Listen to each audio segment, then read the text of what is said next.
आज मैं आपके साथ में शेयर कर रही हूँ बहुत ही यमी और बहुत ही सिंपल रेसिपी आम पापड़ की, जिसे एक्चुअल में ना आम वट कहा जाता है। और ये बहुत ही टेस्टी और बहुत ही यमी होते हैं। बिल्कुल मार्केट स्टाइल का हम बनाएंगे घर पे। हेलो फ्रेंड्स, मैं हूँ रीना और किचन हांडी में आपका बहुत बहुत स्वागत है। तो चलिए देखते हैं इसे हमें कैसे बनाना है। तो मैंने ये 1.5 किलो के लगभग आम लिया है। ये पके हुए आम हैं। तो चलिए पहले इसे हम अच्छे से धो लेते हैं और धोने के बाद इसके जो छिलके हैं ना वो हम निकाल देंगे। और इसके छिलके हमने सब निकाल दिए हैं आम के। और तो चलिए इसे हम छोटे छोटे पीसेस में कट कर लेते हैं। तो इस तरीके से हम इसे छोटे छोटे पीसेस में कट कर लेंगे। और जो इसकी गुठली है ना वो हमें नहीं चाहिए, वो हम निकाल देंगे। जब तक हम आम को कट कर रहे हैं ना तब तक आप मेरे चैनल को कर लें सब्सक्राइब, शेयर करिएगा ताकि आपके फ्रेंड्स और फैमिली मेम्बर भी इस रेसिपी को बना सके। और वीडियो पसंद आए ना तो लाइक ज़रूर करिएगा और साइड में जो घंटी है उसे आप ज़रूर प्रेस करिएगा ताकि हमारे नए वीडियोस कब अपलोड हो रहे हैं इसके नोटिफिकेशन आपको सबसे पहले मिलें। तो चलिए अब हमने इसको पीसेस में छोटे छोटे कट कर लिया है। इसको अब हम ट्रांसफ़र कर देते हैं ग्राइंडिंग जार में। और इसको हमें बिल्कुल इसका बारीक पेस्ट बना लेना है इस तरीके से। तो हमने इसे पीस लिया है, आप देख सकते हैं बहुत ही बढ़िया सा हमने इसे पीसा है। इसमें बिल्कुल भी गुठलियाँ नहीं है। तो हमने अब एक कढ़ाई ले ली है, इसमें डाल देंगे 1 बड़ा चम्मच घी। और साथ में डाल देंगे हमने जो पीस के रखा है आम ना, वो हम इसमें डाल देंगे। और जो थोड़ा सा जो पल्प है मैंगो का वो लगा हुआ है हमारे जार में, तो मैंने 2 चम्मच इसमें थोड़ा सा पानी डाल के और वो पल्प है वो निकाल लिया है और इसी में डाल दिया है। तो चलिए इसे अब हम पकाते हैं। हमने गैस का फ्लेम रखा है बिल्कुल हाई पे और इसे हमें कंटिन्यू चलाते हुए पकाना है ताकि ये हमारा जो मिक्सचर है ना वो जले नहीं। तो इस तरीके से हमें कंटिन्यू इसे चलाना है। चलाते हुए इसको हमें 5 मिनट हो चुके हैं। तो चलिए अब हम डाल देते हैं 2 बड़े चम्मच नींबू का रस और इसे अच्छे से इसमें हम मिक्स कर लेंगे। अभी हमारा जो गैस है ना इसका फ्लेम है हाई, तो हाई फ्लेम पे इसे अभी हम और पकने देंगे। तो इसे पकते हुए हो गए हैं 5 मिनट और। तो 5 मिनट के बाद अब हम इसमें डाल देते हैं 1/4 किलो के लगभग मैंने गुड़ लिया है जिसको मैंने तोड़ लिया है। और इसमें डाल के अच्छे से हम इसे मिक्स कर लेंगे। ये जो गुड़ है ना ये धीरे धीरे इसके अंदर मेल्ट हो जाएगा। तो अभी मैं आपको दिखाती हूँ, अभी थोड़ा गुड़ जो है अभी मेल्ट हो रहा है, पूरा अच्छे से अभी मेल्ट नहीं हुआ है, लेकिन हमने अभी अपने गैस का फ्लेम रखा है हाई। तो आप देख सकते हैं अब हमारा जो गुड़ है ना लगभग पूरा का पूरा मेल्ट हो चुका है। उसका कलर भी बहुत ही बढ़िया आया है, लेकिन हमें मार्केट जैसा इसका कलर चाहिए ना, तो थोड़ा सा इसके अंदर हम ऐड कर देंगे रेड कलर का फूड कलर ताकि ये बिल्कुल मार्केट जैसा लगे। यदि आपको कलर ऐड नहीं करना है तो आप कलर को स्किप भी कर सकते हैं बिना कलर के। ऑलरेडी गुड़ के वजह से इसमें बहुत ही बढ़िया कलर आ चुका है, तो आप नहीं रेड कलर डालेंगे तो भी चलेगा। तो इसे अब हम पकाते हुए हो गए हैं 10 से 15 मिनट। और चलिए तो इसे चेक करते हैं कि हमारा जो मिक्सचर है वो बढ़िया सा पका है कि नहीं। तो थोड़ा सा मिक्सचर जो है हम हाथ में ले लेंगे और देखेंगे कि यदि ये चिपचिपा लगेगा ना तो समझ जाइएगा कि हमारा ये मिक्सचर जो है बहुत ही बढ़िया सा पक चुका है। तो इसे हम हाथ में इस तरीके से लेके थोड़ा सा चेक कर लेंगे। देख सकते हैं ये चिपचिपा हो चुका है, इसका मतलब कि हमारा मिक्सचर जो है ना वो बहुत ही बढ़िया सा पक चुका है। इसे पकते हुए 15 से 20 मिनट हो चुके हैं और ये हमारा मिक्सचर तैयार हो गया। हमने गैस का फ्लेम बंद कर दिया है।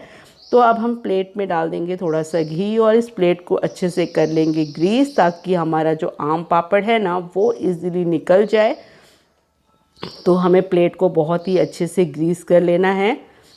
तो चलिए अब हम इसमें डाल देते हैं अपने जो आम का मिक्सचर बना के रेडी रखा है ना, इसका आधा मिक्सचर मैं इसमें डाल रही हूँ और आधा मिक्सचर मैं दूसरे प्लेट में डालूँगी। तो चलिए इस मिक्सचर को हम अच्छे से फैला लेते हैं अपने पूरे प्लेट में। तो ये जो मिक्सचर है ना वो हमें इसमें अच्छे से फैला लेना है। आम वट है ना वो ज़्यादा पतला मत रखिएगा, थोड़ा मोटा ही अच्छा लगता है। यदि ज़्यादा आप मोटा इसको रखेंगे ना तो फिर ज़्यादा इसको टाइम लगेगा सूखने के लिए। तो अब हम इसे रख देते हैं 2 दिन के लिए धूप में सूखने के लिए। यदि धूप की व्यवस्था नहीं है तो आप इसको पंखे के नीचे आप 3 दिन सूखने के लिए रख सकते हैं। और यदि आपका आम पापड़ थोड़ा मोटा है तो उसे थोड़ा ज़्यादा टाइम लग सकता है, 3 से 4 दिन भी लग सकते हैं। तो इसे हमने धूप में रखा है 2 दिन के लिए। तो चलिए 2 दिन के बाद मैं आपको दिखाती हूँ। तो 2 दिन के बाद आप देख सकते हैं हमारे आम वट का जो कलर है ना थोड़ा डार्क हो गया है। तो इसके साइड्स को इस तरीके से चाकू से हम निकाल देंगे ताकि ये इजीली जो है अच्छे से डिमोल्ड हो जाए। तो चलिए अब हम इसको निकालते हैं। तो इस तरीके से हम इसे निकालेंगे, एक साइड से थोड़ा सा पकड़ के धीरे धीरे इसे निकाल देंगे। आप देख सकते हैं हमारा आम पापड़ जो है ना वो बहुत ही बढ़िया सा बनके रेडी हो चुका है। तो चलिए अब हम इसे अपने मनपसंद पीसेस में इसे कट कर लेते हैं। यदि आपके पास कटोरी या ग्लास से भी आप इसको अपने मनचाहे शेप में कट कर सकते हैं, या फिर कुकी कटर है ना तो आप उससे भी अपने मनचाहे शेप में कट कर सकते हैं। मैंने इस तरीके के इसे स्ट्रिप्स में कट किया है। तो है ना फ्रेंड्स, ये बहुत ही सिंपल रेसिपी इस आम के सीज़न में इस रेसिपी को आप ट्राई ज़रूर करिएगा। और यदि आपके आम जो है ज़्यादा पक गए हैं ना तो उसे फेंके नहीं, उसको आप आम वट बनाने के लिए इस्तेमाल कर सकते हैं। ये बहुत ही टेस्टी बनते हैं। तो आपने देखा कि ये कितना बढ़िया सा हमारा आम वट का रोल बन के रेडी हो चुका है। कोई नहीं कह सकता है कि ये हमने बाहर से नहीं ख़रीदा है। ऐसा ही लग रहा है कि हमने इसे मार्केट से ख़रीद के लाया है, लेकिन हमने इसे घर पे ही झटपट से बना लिया। इसको बनाने के लिए ज़्यादा सामान भी नहीं लगा और ये बने हैं बहुत ही यमी, बहुत ही टेस्टी। तो इस रेसिपी को आपको ट्राई तो करना बनता ही है। वीडियो पसंद आए ना तो लाइक करने में कंजूसी मत करिएगा, एक लाइक तो दे ही दीजिएगा। तो चलिए मैं आपको दूसरे प्लेट का दिखाती हूँ। तो इसके जो हम साइड्स हैं ना पहले वो कट कर लेंगे ताकि हमें एक स्क्वायर या रेक्टेंगल हमें पीस मिल सके। तो मैंने इस तरीके से इसकी जो साइड्स हैं ना वो मैंने कट कर लिया है। तो चलिए मैं आपको इसको निकाल के दिखा रही हूँ। कितना बढ़िया आप देख सकते हैं इसके साइड्स जो हैं वो बहुत ही ईजिली निकल जा रहे हैं। यानी हमारा जो आम पापड़ है ना वो बहुत ही बढ़िया बन के तैयार हुआ है। तो आप अपने मन चाहे पीसेस में जैसा भी आपको छोटा बड़ा पीस चाहिए ना आप उसमें कट कर सकते हैं। तो ये हमें एक रेक्टेंगल शेप मिल चुका है और मैं इसको स्ट्रिप्स में कट कर रही हूँ। तो इसे हम स्ट्रिप्स में ही कट करने वाले हैं। आप अपने पसंद के शेप में आप इसे कट कर लीजिएगा। तो ये आम वट जो है आप इसे बना के फ्रिज में रखेंगे ना तो 7 से 8 महीने आराम से चल जाएंगे, या फिर आप बाहर रखते हैं तो 15-20 दिन बिल्कुल ही ख़राब नहीं होने वाले हैं। 15-20 दिन आराम से बाहर रह जाएगा ये।